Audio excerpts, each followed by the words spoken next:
Blizzard on what is happening during your Missa Pandaria Remix return. So we got that coming, we got twist drops coming, we got class changes coming, a lot is happening today. Big 8-hour reset, and we're going to talk a lot about it. So here it is.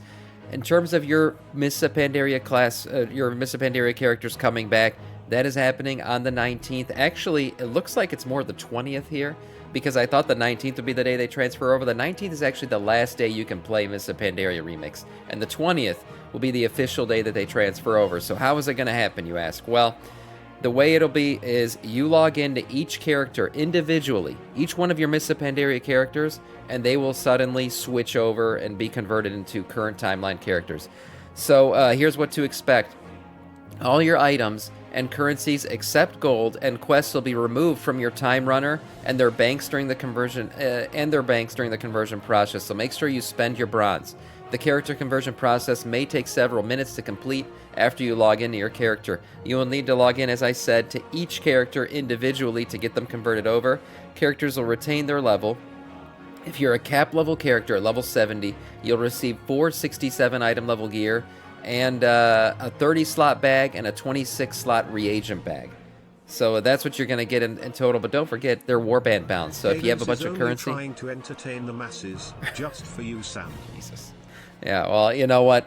Cadence could go play traffic. How about that? Even though I do love him. Moving on to the 30 slot bag, the 26 slot bag, unlearned collection items like ensembles will be sent to the character's mailbox, and characters will be relocated to Orgrimmar or Stormwind.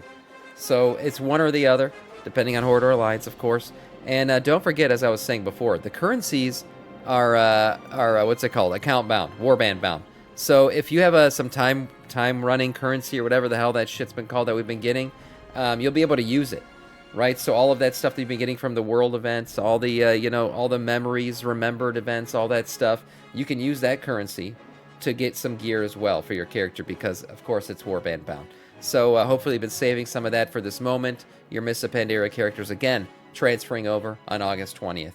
Now, what else is happening for the expansion release? We got some badass twist drops. Holy crap. If you recognize this guy, the Ghastly Charger's Skull, this is from the WoW, the card game. And this is actually one of the cooler mounts that I've seen drop in a long time in terms of twist drops. Very, very nice. So you can get this bad boy, of course, for just putting yourself through 4 hours of anybody's stream on Twitch. That's streaming World of Warcraft. The starting date will be August 26th, which is the official launch of the War Within, not the early access period. That'll be the official launch at 3 p.m. Pacific Daylight Time. So I'm guessing for early access people, you won't be able to just play throughout the day. I'm guessing servers will go down and come back up when the official launch happens. But you will be able to get this for watching 4 hours of anybody's stream starting at that time. You know how that typically works. And that won't be the only thing you can get. Blizzard is bringing back the Support a Streamer gift. If you remember, they did this back in early Dragonflight, where if you did the 2 subs thing on Twitch to one streamer, you got the Harvest Golem. Well, they're bringing the Watcher of the Huntress. Yeah, the really cool looking ghostly owl, very night elf effect to it. Very, very nice. You can get this, again, by donating 2 subs to any single streamer. You got to gift 2 subs to a single streamer who is streaming World of Warcraft at the time you gift them. They have to be live, they have to be streaming in the WoW category, and they have to be handsome, just like me. So if they're not any of those 3 things, it's not going to work for you. It'll be mine. I sure hope so. This, again, will start as just the same as the other, August 26th at 3 p.m.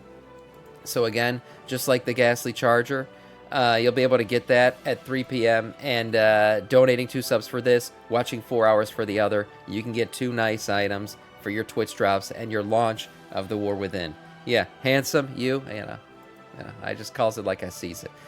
Moving on from there, big things happening today. As I said before, 8-hour maintenance going down. All the class tuning that we've been reporting on is going to be happening. If you want to know what happened to your class, I have an entire video about it that I'll try to link below here. And it goes through every single class's stat changes. It's quite a lot. It's quite a lot. You're going to be able to see how your class plays. You won't be able to test out hero talents after today's reset, but you will be able to see how your basic talents have been essentially affected by all of these balance changes. A few things happened recently through the beta as well. These are some minor changes, but I figured we'd just talk about them real quick in terms of nerfs and buffs. We see that Frostfire hero talents were recently nerfed. Whereas Ice Nova used to have a 200% effectiveness after Flurry, now it's 125%. And that, minor nerfs. Reaching maximum stacks of Frost Mastery causes your next Phoenix Flames to cast Ice Nova at 200%, now 125. So some minor nerfs there.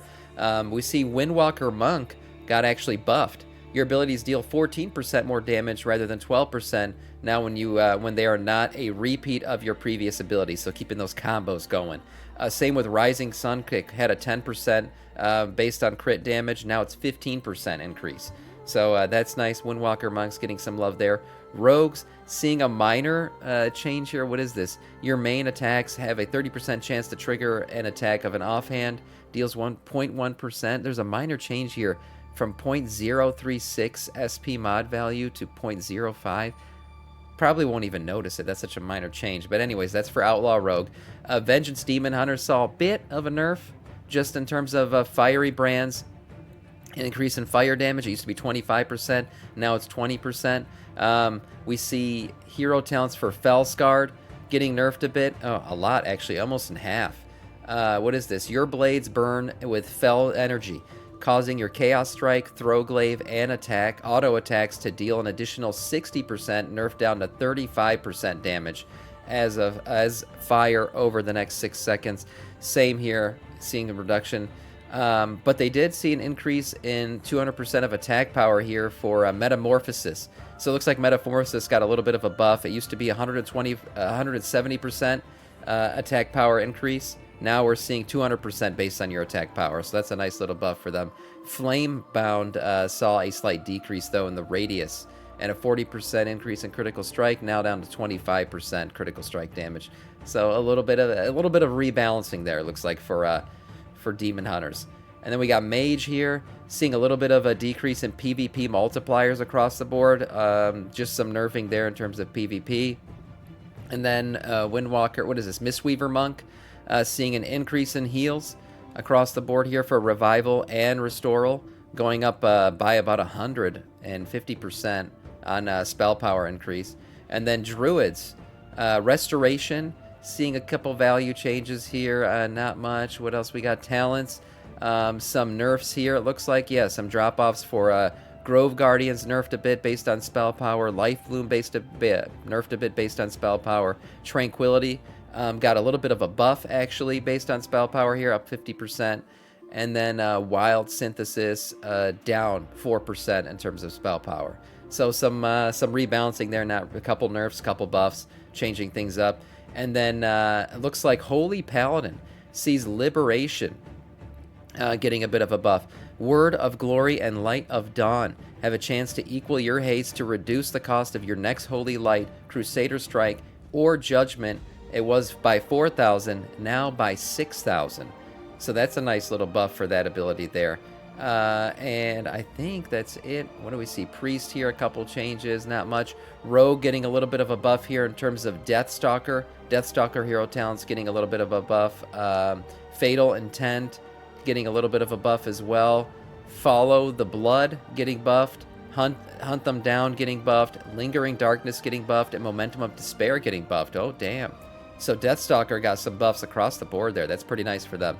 That's all in terms of these changes. Again, there is like pages and pages and pages beyond these of changes that are happening today. And I'll try to link that video below to make sure that you guys see it. What is up, Deons? How's it going? Yeah, there's quite a bit. There's quite a bit changing today. We can also talk about this, last but not least, some minor changes to secondary flasks getting nerfed in the War Within. I don't know, maybe they don't like alchemy. Well, I don't know what it is, but some 15% nerf. It's actually quite a bit when you think about it.